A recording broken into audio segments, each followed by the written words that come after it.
Hey everybody, welcome back. This is going to be my 28-week video vlog update for my pregnancy, but before I get into that and all my symptoms, it has been a very sad and tragic week for us. Me and my husband lost our cat Teller. We had to have them come and put him down. It was a really hard time for us. We're getting better as it goes, and hopefully I can talk about it without crying. But as you guys have known, if you've been watching my videos, we've been having issues with him. Last week I had to start syringe feeding him, and at first I was very hopeful. It seemed to be working the very first day, and then every day after that he just started fighting us, and then the more he fought us, the more, I don't know, it was just harder for him. He couldn't breathe, his breathing was labored, he started making all these noises like he was suffering, and it just seemed like he was not wanting to fight anymore, even though we weren't ready to lose him. We ended up calling the vet and telling her what had been going on and how he's not even letting us syringe feed him anymore, and like the shots weren't working, nothing was working. And she thinks what happened is the biopsy that they did for his huge mass on his heart was cancer, even though the biopsy, the pathology reports came back kind of normal, so to speak. She thinks that it wasn't a good biopsy and that they didn't get deep enough or something, so her suspicion is that it was cancer since it happened so fast. It was really hard for us to make the decision, but I mean, we didn't take any pictures because we didn't want to remember him that way, but he was really skinny. He used to be like a 16-pound cat, and he went down to like 11 pounds in just a couple months. And he was all skin and bones and stuff, and then the breathing that was labored, and he wasn't moving. It was really sad. Luckily we have a great vet. She's very caring, and they don't do house calls normally, but she had a friend of hers who was also a vet come up to our house all the way up in the mountains and come and basically put him down for us. And I was there through the whole process, so he wasn't experiencing any pain or anything like that. Basically, she just gave him a sedative really quick, which he didn't really feel. I had been giving him shots and stuff that he doesn't really feel. They're really like tiny. And after she gave him the sedative, she put him under general anesthetic, which was just another little shot basically on his back. And then after the general anesthetic, she had to shave his little paws to try to find a vein, and you know, to stop his heart or whatever. But anyway, it was really sad, and it was really hard for us, but we knew it was the best thing to do, even though we weren't ready to part with him. And it was just really hard. She was even going to take the cat back down with her to the hospital and have him cremated for us and all that good stuff. And we had her take him, and his favorite blanket that he had since we had him was a blue blanket that he really loved, and I actually have videos of him like humping it, like he really loved it. Anyway, it was hard for me to part with that as well, so like the very next day when I went to work, I even went to work the next day even though it was really hard for us.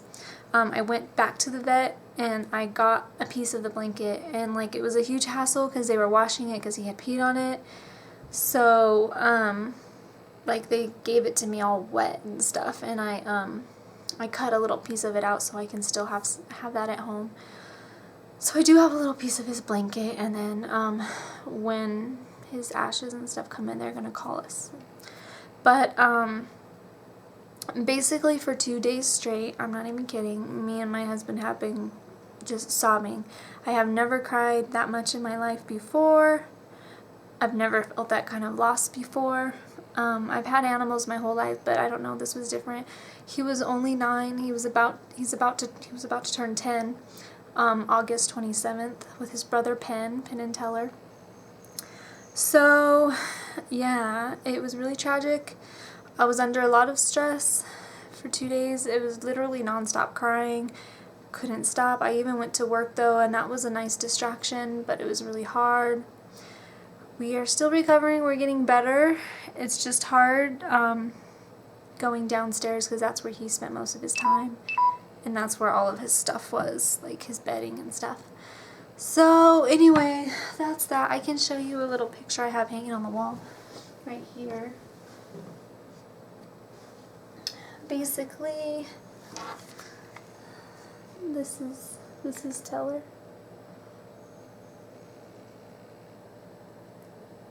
That is our boy. He was our lover cat.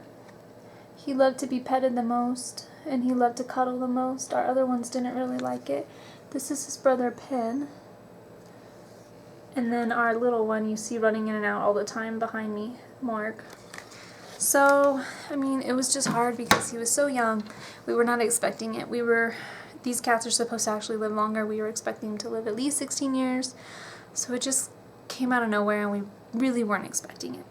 So anyway, with all of that going on, I kind of stopped thinking about pregnancy, stopped thinking about Darren, like everything kind of just stopped. I was just so emotional, and even though all that was going on, I still made sure that I ate. I forced myself to eat, even though all we wanted to do was sleep, which we ended up doing a lot of. I still made myself eat. It wasn't the best of stuff. It was just like oatmeal and cereal, but I did make sure I had that.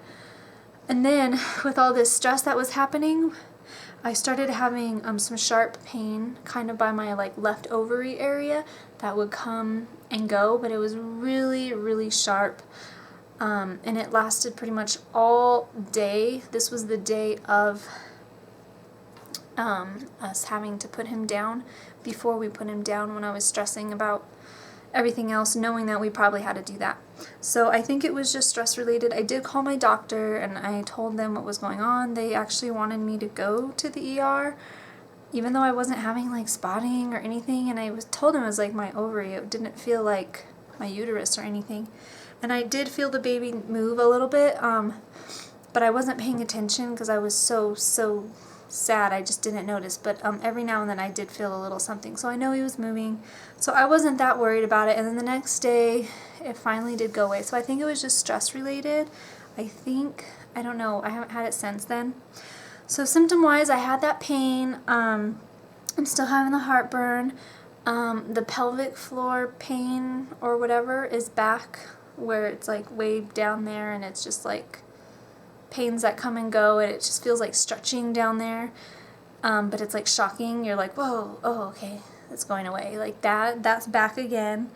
I'm out of breath a lot, as you can tell, and I get swelling really easy. Like, well, right now my ring's not that stuck on there, but you can see like it's like pretty stuck on there. So I get swelling a lot now too. The baby is the size of a Chinese cabbage, which I've never had that, so okay. And they say average is 2.25 pounds. I'm still having the same cravings. I don't have any aversions. I'm really blessed with that. I just super lucky. We did actually have chicken a couple days, and it turned out really good. I love my cast iron skillet. It makes the chicken so yummy. It was the first time I made it in there, and it was really good, and we haven't had any issues with that. But I have been buying different chicken in a different brand, just to be on the safe side. So yeah, mainly it was my cat. I'm sorry about all the sad news. We're still coping with it. But on the happier side of things, my husband surprised me. I came home from work one day, and he had the whole bedroom was completely painted. He had surprised me with that. I think it was the day before the cat had passed away though. So yeah, sorry, getting a little emotional again. Anyway, he surprised me with that. Him and a couple friends totally painted the room and totally took everything out, and it was just amazing to have that done. It lifted a huge weight off of my shoulders. So now I just have to clean the closet out, and we're gonna buy some decals for the back, and I'll show you guys the room. If you haven't, you've probably seen it on Instagram already, but just in case, I'll show you guys. We got the invitations sent out, so people have been receiving those. So we've been getting people RSVP for the baby shower, so that's exciting. And I have been looking into prices for rentals for chairs and stuff. So we got that going on. And we just got through touring the hospital today, which we were a little disappointed in. It's very hospital-like. I don't know what I was expecting, but I kind of wish I could do a home birth, just because like the whole just being there in the hospital and like all of the monitors, I don't know. It was just very sterile and hospital-like, and the rooms were really small, and I was just trying to imagine giving birth and like going through labor, doing all the things like that I need to do, like walk around and stuff in different positions in this tiny room. It just seemed impractical. And then like they assume that everyone's gonna have an epidural, so like she's just kept talking about the epidural and stuff, and I was like, well, what about walking around? She's like, oh, well, you're not gonna be able to walk around because you're gonna be all hooked up. And I'm like, well, no, what if we're not hooked up because we're not having epidural?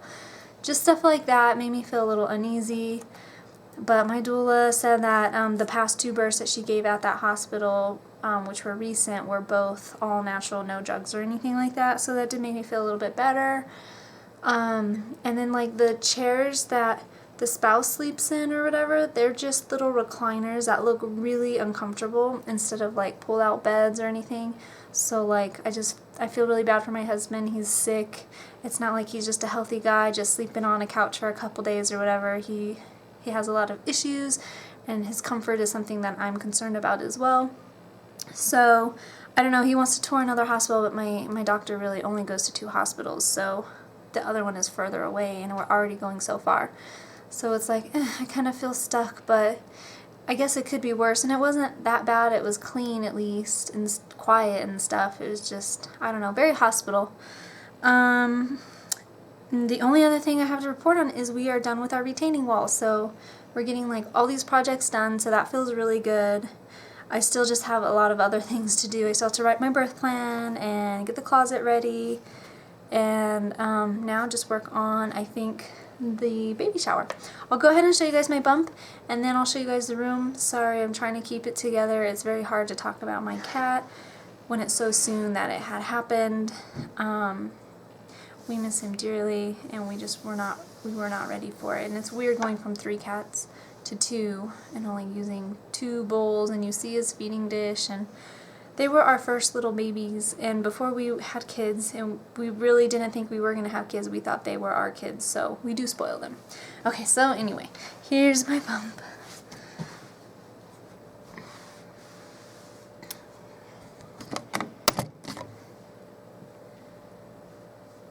I'm running out of clothes to wear. I think I might have to go buy something else for the fall, like some more leggings. I have 1 pair, but they're really tight. So that is my baby. He sticks out quite a bit. And he moves all the time now. He's a mover. Okay, so let me show you guys the room real quick. And here is the room, all painted. I love the way the gray turned out, and then they painted the crown molding as well. So we decided to keep the bed in here. It is a large bed. I wish it was a smaller bed. It's a queen, I believe. I wish it was like a full instead. But it is what it is, so we're going to keep it in here. We pushed it to the side. I can move the rocking chair, and we can move the nightstand, but we might have room for possibly the crib. But the changing table I do want to put right here below the window so baby can look outside, the light. But I mean, there is still some room. We can maybe put a crib here. I don't know. But even if we don't have room for the crib, we're going to use the bassinet for the first 3 months at least in my bedroom because it's downstairs and I'm not going to be walking up and down. So that is fine. Oops, that's fine by us as far as having the bed here because my mother-in-law is going to stay with us and I'm just grateful for the help. So I really don't mind sharing the space. I mean, it would be awesome to have like the actual nursery completed and done by the time the baby's here, but he's not going to be in here anyway. But on this wall right here, This is where I'm going to put the aspen trees. They are from Etsy, and they're going to be white, and they're just going to go all the way down, all along that whole wall. And there's going to be some birds there. So it's going to be white and dark gray, like really, really dark gray, almost like black, or maybe dark brown. But yeah, we're probably going to keep the rocking chair. I want to get some new little cushions for it because it's like super old. But I might move the rocking chair somewhere else, or it might go downstairs with me. But I do plan on at least putting the dresser right here with the changing table for now. And that's really the only thing I'm worried about. And I have a huge closet to clean out. This is my next endeavor. It's like just a huge, huge mess. But yeah, that's baby's closet. It's not too small. It has like a lot of storage, but this is what we've been using to store all of our Christmas stuff in. And cat toys. See? Humpin'. Oh, he has toys. He wants to play. Huh.